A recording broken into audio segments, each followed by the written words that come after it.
Intergroup relations. Intergroup relations refers to interactions between individuals in different social groups and to interactions taking place between the groups themselves collectively. It has long been a subject of research in social psychology, political psychology, and organizational behavior. In 1966, Muzafer Sherif proposed a now widely recognized definition of intergroup relations. Whenever individuals belonging to one group interact, collectively or individually, with another group or its members in terms of their group identification, we have an instance of intergroup behavior. Research on intergroup relations involves the study of many psychological phenomena related to intergroup processes including social identity, prejudice, group dynamics, and conformity among many others. Research in this area has been shaped by many notable figures and continues to provide empirical insights into modern social issues such as social inequality and discrimination. History. While philosophers and thinkers have written about topics related to intergroup relations dating back to Aristotle's Politics, the psychological study of group attitudes and behavior began in the late 19th century. One of the earliest scientific publications on group processes, Lewin proposed that a group of individuals is different from the sum of its parts, often paraphrased as a group is more than the sum of its parts.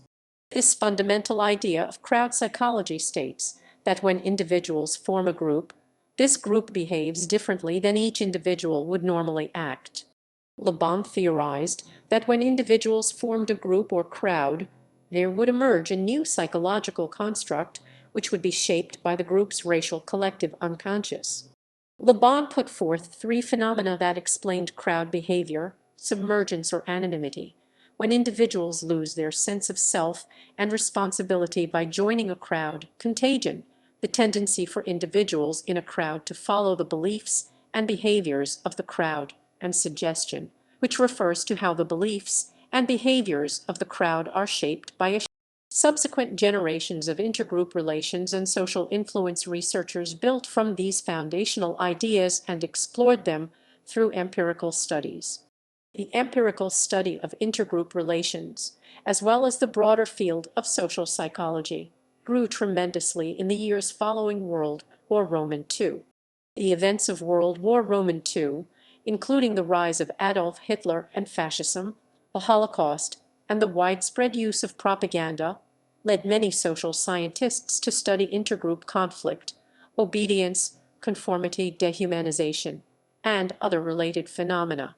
Social scientists were interested in understanding the behavior of the German population under Nazi rule, specifically how their attitudes were influenced by propaganda and how so many could obey orders to carry out or support the mass murder of Jews and other minority groups as part of the Holocaust. Several prominent social psychologists were directly affected by the Nazis' actions because of their Jewish faith, including Kurt Lewin, Fritz Heider, and Solomon Asch. Muzafer Sherif was briefly detained by the Turkish government in 1944 for his pro-communist and anti-fascist beliefs. These scientists would draw from these experiences and go on to make major theoretical contributions to intergroup relations research as well as the broader field of psychology. The cognitive revolution in psychology in the 1950s and 60s led researchers to study how cognitive biases and heuristics influence beliefs and behavior. The resulting focus on cognitive processes and meaning-making represented a significant shift away from the mainstream behaviorist philosophy that shaped much of psychology research in the first half of the 20th century. During and after the cognitive revolution, intergroup relations researchers began to study cognitive biases, heuristics, and stereotypes and their influences on beliefs and behavior.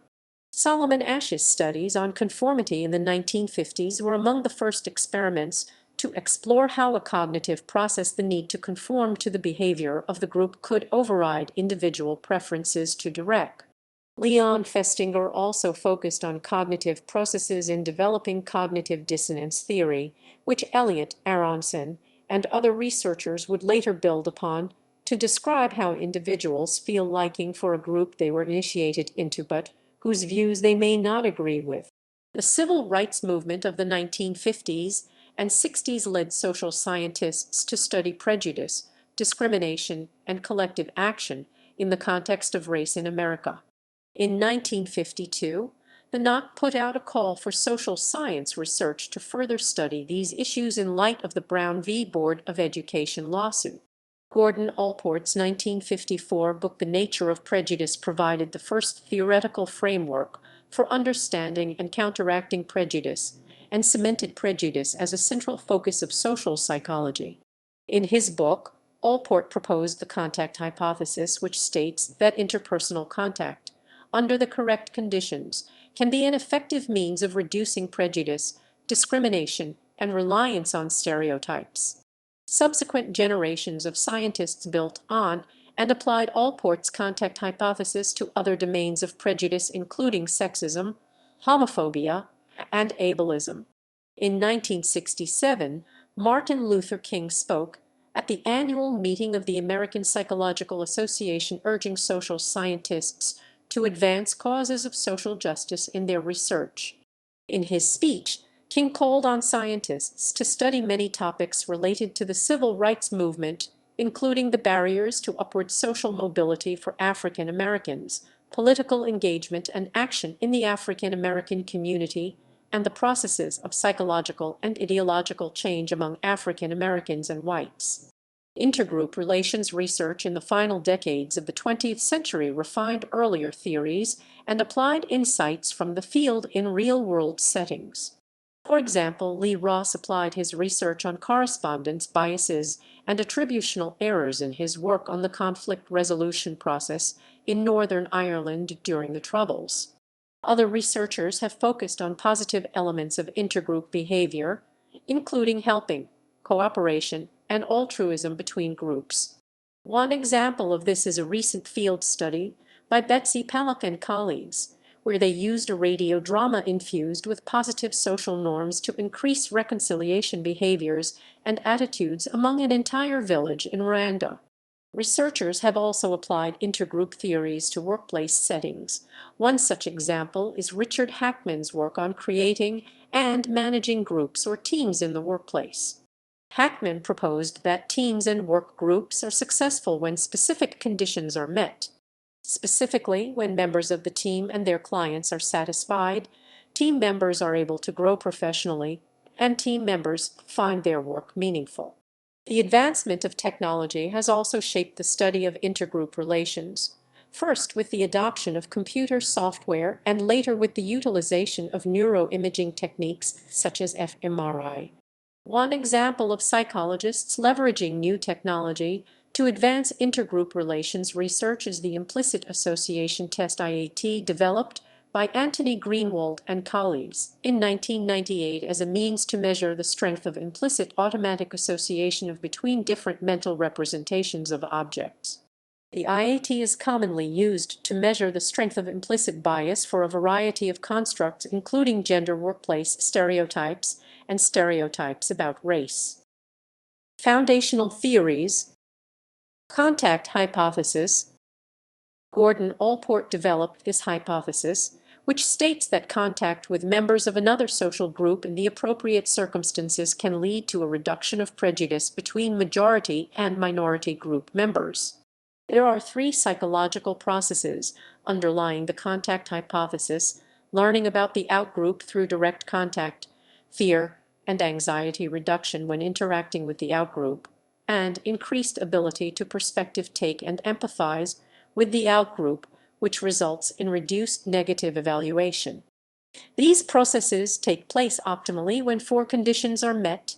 Groups must have relatively equal status, have shared goals, be able to cooperate with each other, recognize an authority or law that supports interactions between the two groups. Some researchers have critiqued the contact hypothesis, specifically its generalizability and the fact that intergroup contact can result in an increase rather than decrease in prejudice. Realistic conflict theory. Realistic conflict theory (RCT), also known as realistic group conflict theory (RGCT), is a model of intergroup conflict that describes how conflict and prejudice between groups stems from conflicting goals and competition for limited resources. Groups may compete for concrete resources such as money and land, or abstract resources such as political power and social status, which leads to hostility perpetuating zero-sum beliefs. The RCT was originally proposed by Donald T. Campbell and was later elaborated on in classic experiments by Muzafer Sherif and Carolyn Sherif. The Sherif's Robbers Cave experiment provided evidence for the RCT by arbitrarily assigning boys at a summer camp with similar backgrounds to different groups. The boys in these groups then competed with each other and elicited hostile out-group beliefs until a superordinate, cooperative goal was imposed that required the groups to work together resulted in decreased feelings of hostility. Sherif maintained that group behavior cannot result from an analysis of individual behavior, and that intergroup conflict, particularly those driven by the competition for scarce resources, creates ethnocentrism. Social identity approach.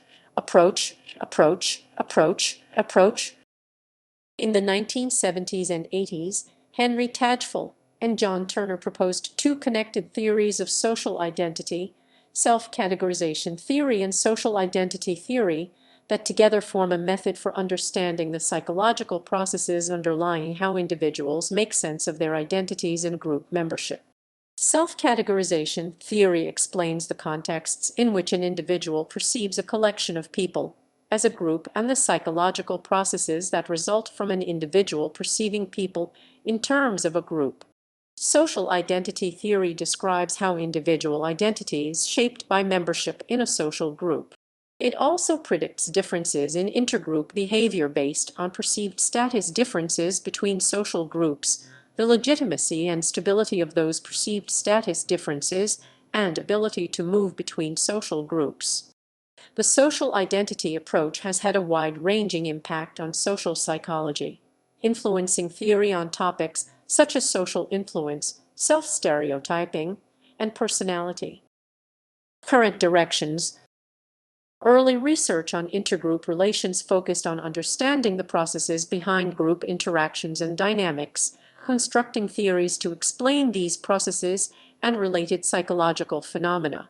Presently, intergroup relations is characterized by researchers applying and refining these theories in the context of modern social issues, such as addressing social inequality and reducing discrimination based on gender identity, sexual orientation, race/ethnicity, and religion.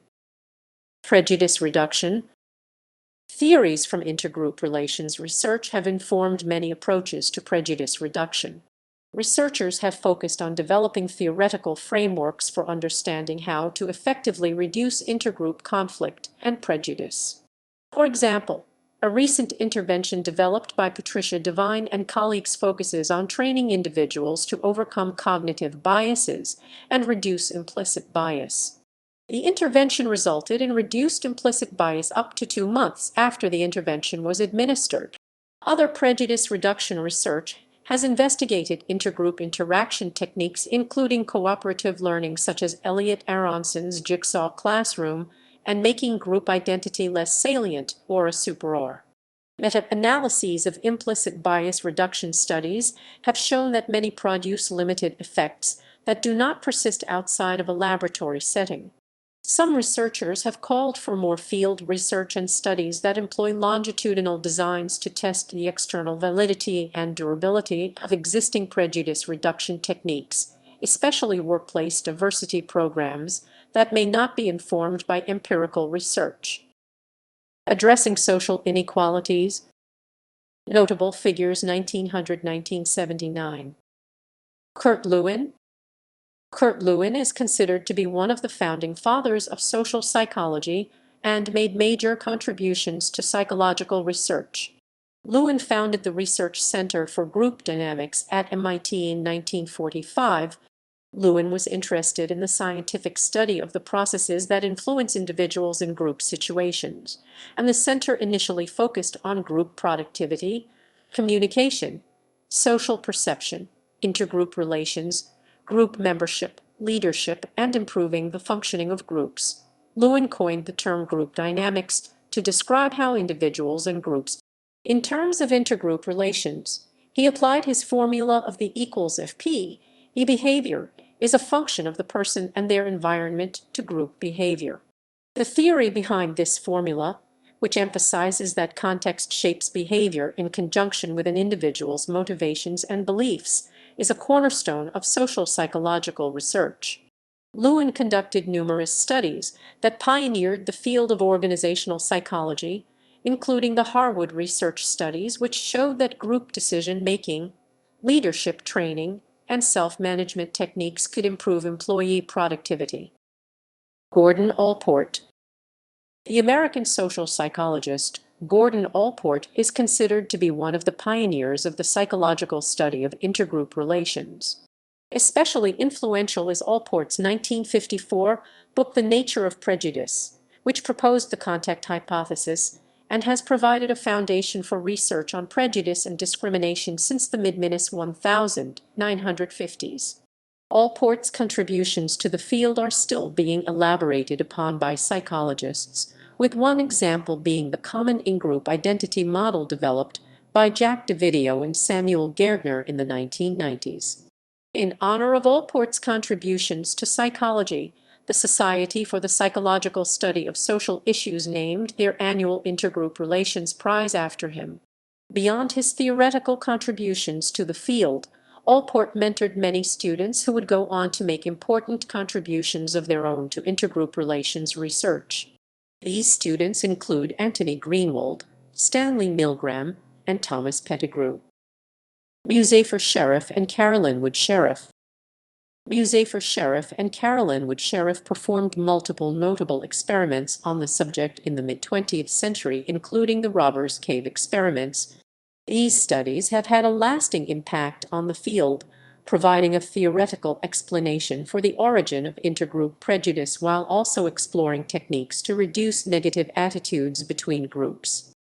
The Sherifs proposed that group behavior cannot result from an analysis of individual behavior, and that intergroup conflict, particularly those driven by the competition for scarce resources, creates ethnocentrism.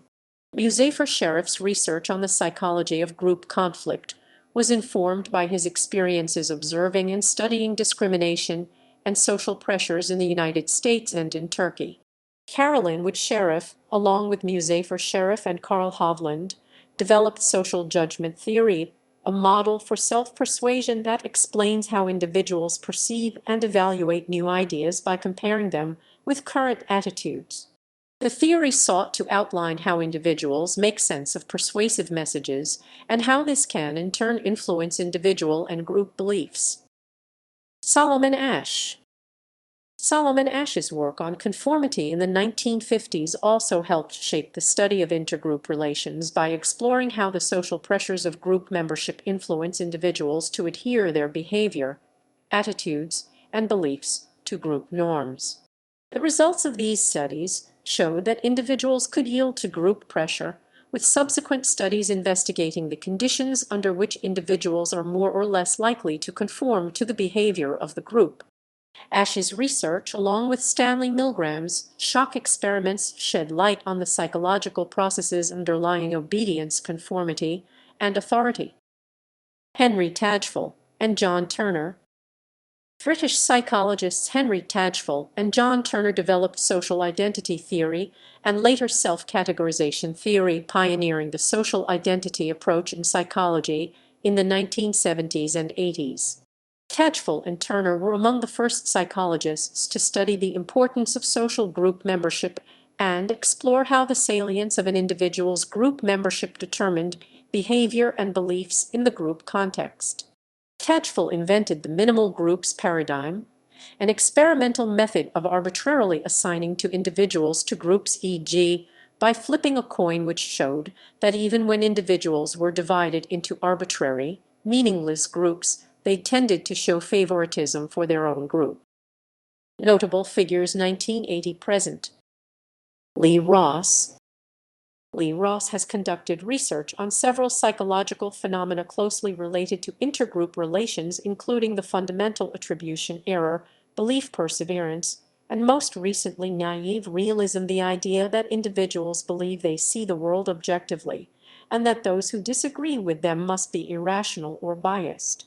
In 1984, Ross co-founded the Stanford Center on International Conflict and Negotiation (SICN), an interdisciplinary research center focused on applying findings from psychology, law, and sociology to help resolve international socio-political conflicts. Ross and his colleagues at SICN studied many of these concepts as they apply to conflict resolution and worked on negotiation and resolution efforts in Northern Ireland during the Troubles and in the Middle East in the wake of the Gulf War. Susan Fiske,